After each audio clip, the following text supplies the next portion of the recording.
Il pensait pouvoir continuer à tromper, que les mensonges se perdraient dans le temps, qu'elle ne découvrirait jamais. Mais ce que Maxime ignorait, c'était que Clara cachait aussi quelque chose de dévastateur, quelque chose irréversible. Clara et Maxime se sont rencontrés dans un café, un après-midi pluvieux à Lyon.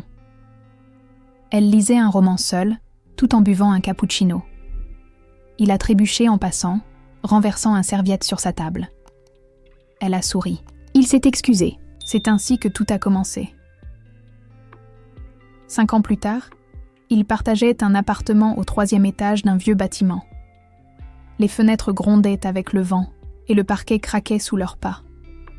Mais pour Clara, cet endroit était une maison. Maxime était charmant, sociable, amusant au début. Elle, réservée, sensible, passionnée par les détails. Alors que lui préférait les fêtes, elle aimait les après-midi tranquilles avec des livres et du jazz français. Mais même s'ils étaient si différents, ils semblaient se compléter. Il y avait Marcel, le chat, paresseux, câlin et absolument gâté. Elle disait qu'il était le vrai maître de la maison. Maxime trouvait cela amusant, ou faisait semblant. Dans les premières années, Maxime était attentionné. Il laissait des notes sur le frigo, préparait des pancakes le dimanche. Elle faisait des playlists pour qu'ils écoutent ensemble dans la voiture, décorait la maison avec des fleurs jaunes, ses préférées.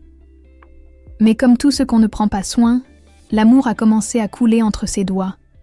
Dans les derniers mois, Clara ressentait son absence même quand il était à ses côtés. Les conversations étaient vides, les câlins courts, ses yeux distants. Elle a essayé de nier, elle inventait des excuses pour lui.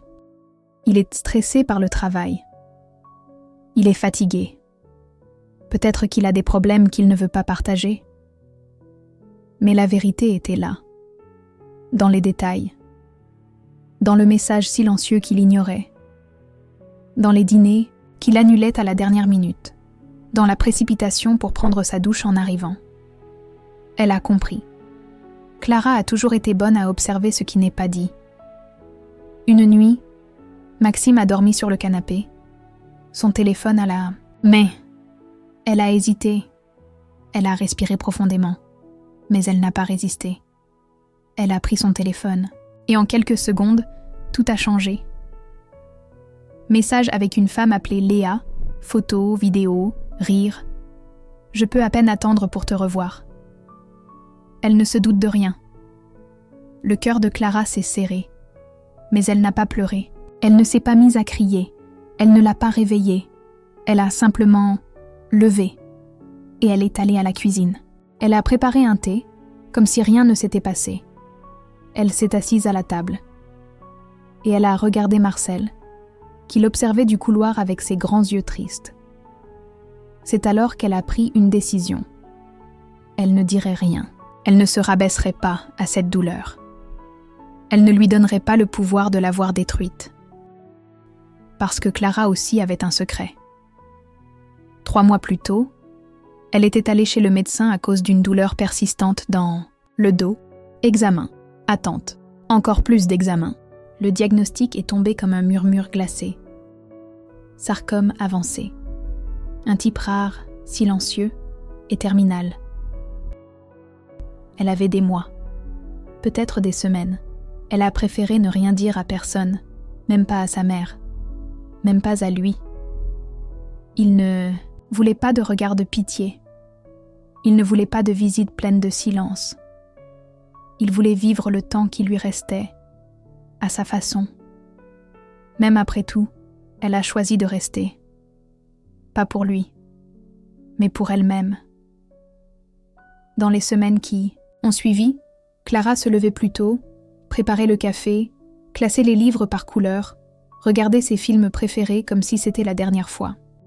Quand Maxime revenait tard, elle faisait semblant de dormir. Quand il mentait, elle souriait. Elle voulait garder un dernier souvenir, d'elle en paix, d'un amour qui, même trahi, existait encore en elle. Jusqu'au jour où Clara est partie, sans drame, sans billet. Juste une lettre. Maxime l'a trouvée dans la chambre. Le lit était encore chaud, le linge un peu désordonné de son côté. Le soleil du matin passait timidement par la fenêtre, dorant l'enveloppe blanche posée sur la couverture bleue. C'était comme si le temps s'était arrêté. Il resta là, immobile. La lettre semblait peser une tonne dans ses mains. En la lisant, le silence le swallowed. Chaque mot de Clara le traversait comme une lame. Elle savait. Tout. Et elle n'a dit un seul mot quand elle était là. Elle lui pardonnait. Mais elle le quittait aussi. Elle parlait de la maladie, de la fatigue, des larmes que personne n'avait vues. Et malgré tout, il y avait de l'amour dans chaque ligne. Maxime s'agenouilla, mais il ne pleura pas la perte de Clara. Il pleura parce qu'enfin, il comprenait combien il était petit face à l'amour qu'elle lui avait offert. Pendant des jours, Maxime errait dans la maison comme un fantôme. Tout en lui criait Clara, les fleurs jaunes fanées sur la table, le livre inachevé sur le canapé, la playlist qui jouait doucement sur son téléphone, oubliée sur la table de chevet. Marcel, le chat, était inquiet. Il s'asseyait à la porte, attendant. Il miaulait, doucement, comme s'il demandait aussi des réponses. Maxime relisait la lettre, encore et encore. Il essayait de comprendre comment quelqu'un pouvait aimer autant et partir avec une telle dignité. Il relisait le passage où elle disait « Je voulais te haïr, Maxime. Mais mon cœur a toujours été plus généreux que ma raison. C'était cruel. Et pourtant, beau. » Une semaine plus tard, il alla à l'hôpital. Il voulait savoir où elle était ces derniers mois.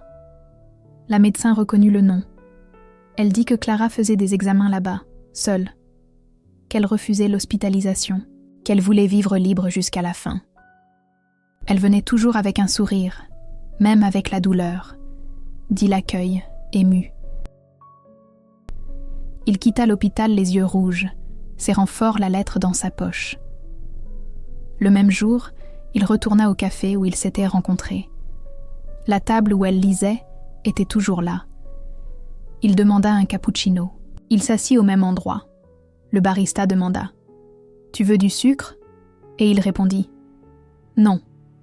Aujourd'hui, je veux juste me souvenir. » Dans les mois qui suivirent, Maxime changea. Il vendit son appartement, adopta un autre chat pour compagnie à Marcel. Il commença à rendre visite à la mère de Clara, sans dire grand-chose, juste en étant là. Et à chaque fois que quelqu'un lui demandait pourquoi il était plus calme, plus gentil, il répondait « C'est que j'ai rencontré quelqu'un qui m'a appris ce qu'est l'amour, et j'ai perdu cette personne trop tard. » Parfois, la nuit, il rêve encore d'elle. Clara est allongée, lisant, avec un sourire paisible. Et quand il essaie de s'approcher, elle dit « Maintenant tu comprends, Maxime ?» Il répond « Oui. » Et elle murmure « Alors aime mieux, la prochaine fois. » Il se réveille toujours les yeux mouillés. Cette histoire t'a touché? Laisse un cœur dans les commentaires. Pour Clara. Et n'oublie jamais, l'amour ne ment pas. L'amour ne trompe pas. Et quand tu le perds, cela peut être pour toujours.